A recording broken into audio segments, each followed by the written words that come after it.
জানি না কতটুকু পারফেক্ট হাউসওয়াইফ হতে পারছি, তবে নিজের সমস্তটুকু দিয়ে চেষ্টা করি নিজের সংসারটাকে যেন একটু ভালো রাখতে পারি, সুন্দর রাখতে পারি, পরিপাটি রাখতে পারি। আর আমার সংসারটাকে আমি ভীষণ ভালোবাসি।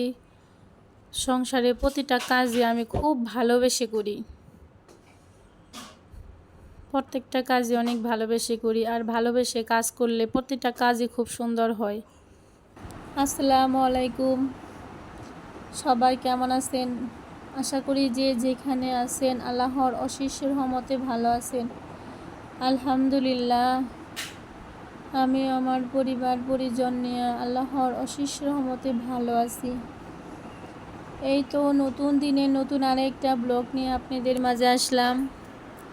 আর আজকের ব্লগটা শুরু করেছি আমি খুব ভোরবেলা থেকেই, সকালবেলা উঠে 6টার দিকে উঠে একটু বারান্দায় গিয়েছিলাম, গাছগুলো দেখলাম।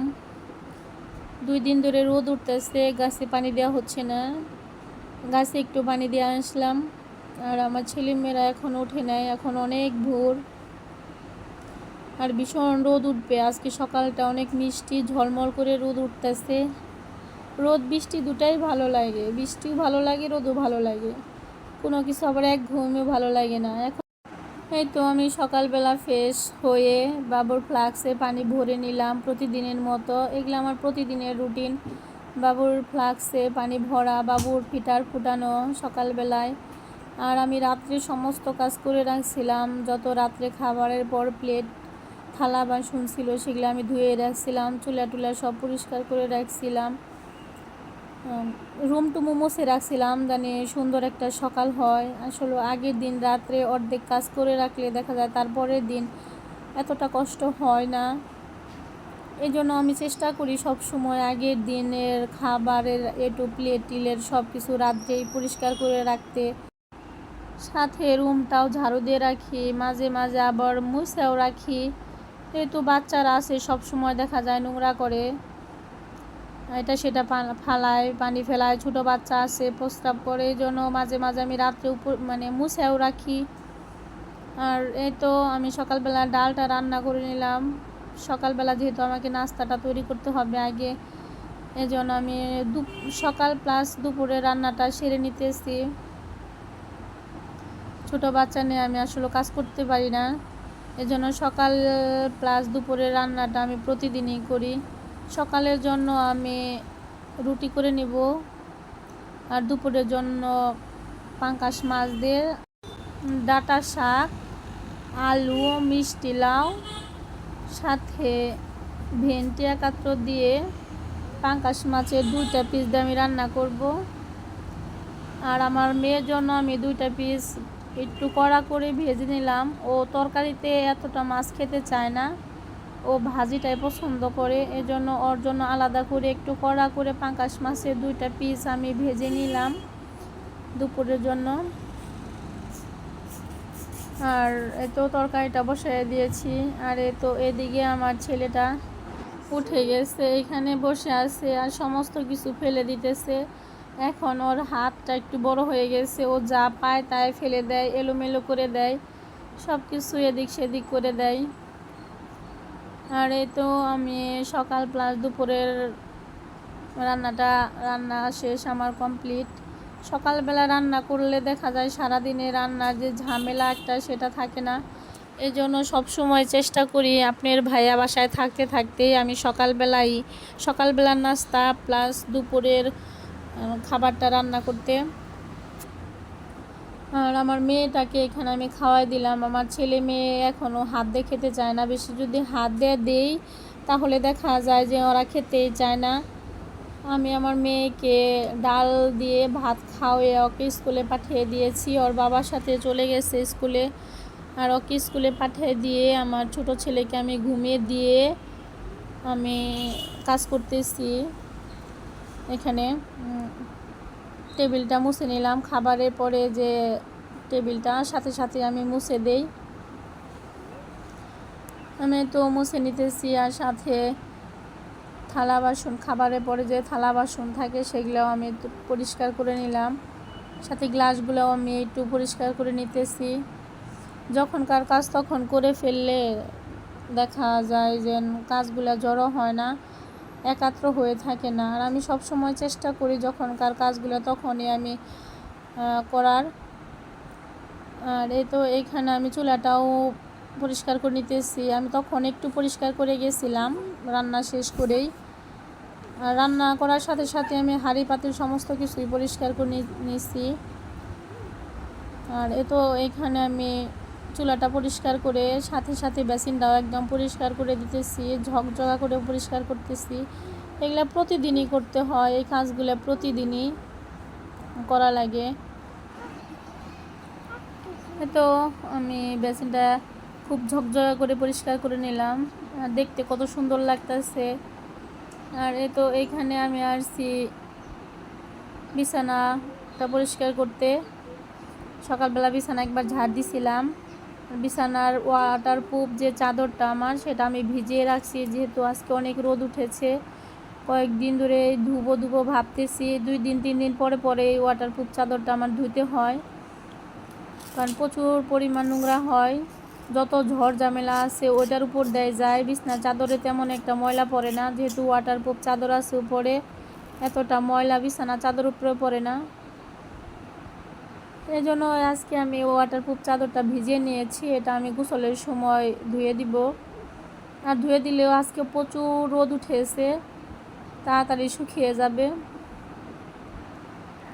এখানে আমি বিছানাটা খুব সুন্দর করে টান টান করে একবারে বিছিয়ে নিলাম, যাতে সুন্দর লাগে।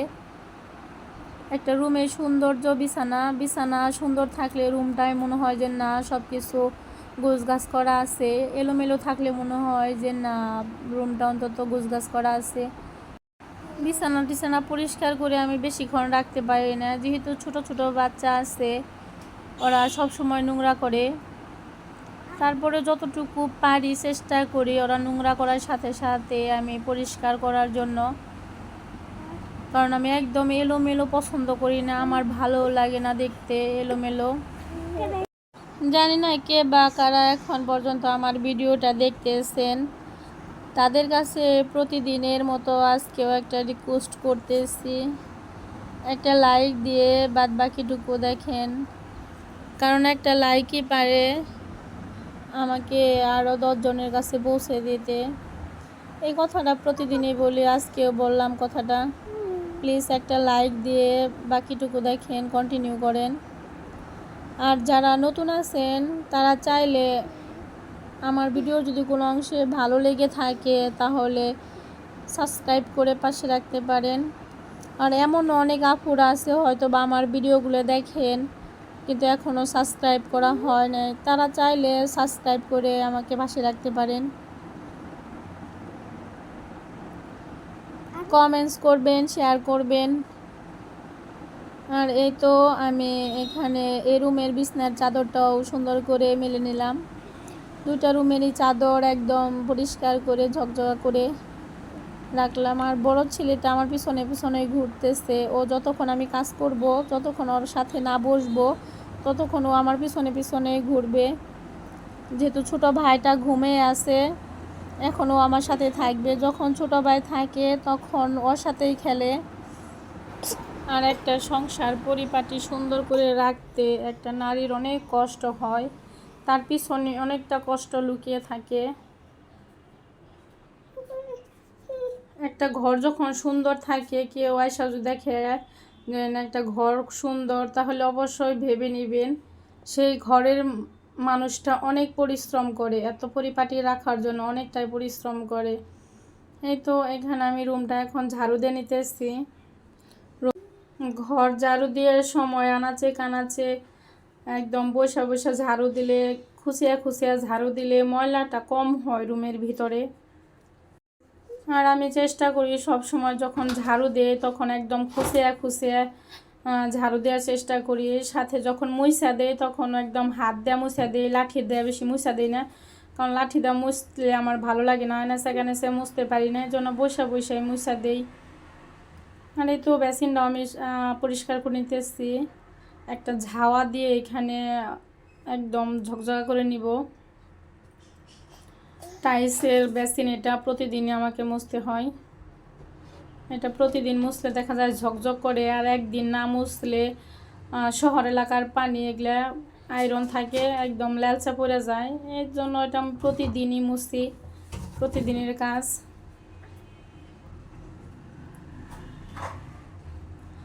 আর তো এইদিকে আমি আসবাবপত্রগুলো মুছে নিতেছি। এই আসবাবপত্রগুলোতেও প্রচুর পরিমাণ ধুলা পড়ে, রাস্তার পাড়ে বাসা, এর জন্য দেখা যায় প্রতিদিন একবার হলেও মুছতে হয়। একদিন আসবাবপত্র না মুছলে দ্বিতীয় দিন আর তাকানো যায় না, একদম সাদা হয়ে থাকে সমস্ত আসবাবপত্রগুলো ধুলে পড়ে। রাস্তার পাড়ে বাসা থাকলে এরকমই, এই জন্য আসবাবপত্রগুলো আমাকে প্রতিদিনই মুছতে হয়। সকালবেলা উঠে খুব ভোরে উঠে কাজ করলে আর রুটিন অনুযায়ী কাজ করলে কাজের কোনো কষ্ট হয় না, কোনো প্যারাও থাকে না। এই জন্য আমি সকালবেলা প্রতিদিনই আসলে সকালে উঠেই সকাল প্লাস দুপুরে রান্না করে আপনার ভাইয়ের জন্য দিয়ে দেই, মেয়েকে খাওয়াই স্কুলে পাঠিয়ে দেই। স্কুলে পাঠিয়ে দিয়ে আমি সমস্ত ঘরের কাজগুলো করে নেই। ওরা রুমে থাকলে আর কি এলোমেলো থাকে, তখন আর করি না। এই জন্য ওরা স্কুলে বের হয়ে যাওয়ার পরে, আপনার ভাইয়া চলে যাওয়ার পরে ঘরের কাজগুলো আর কি শেষ করি। আর এখানে আমি ফিল্টারে একটু পানি দিয়ে নিলাম। ফিল্টারে আমাকে প্রতিদিনই পানি দিতে হয়। আমার ছোট সদস্য আছে, ছোট মেম্বার আছে, সেগুলোও সারাক্ষণ একটু পানি খায়। আর আমি নিজেও অনেক পানি খেতে পছন্দ করি।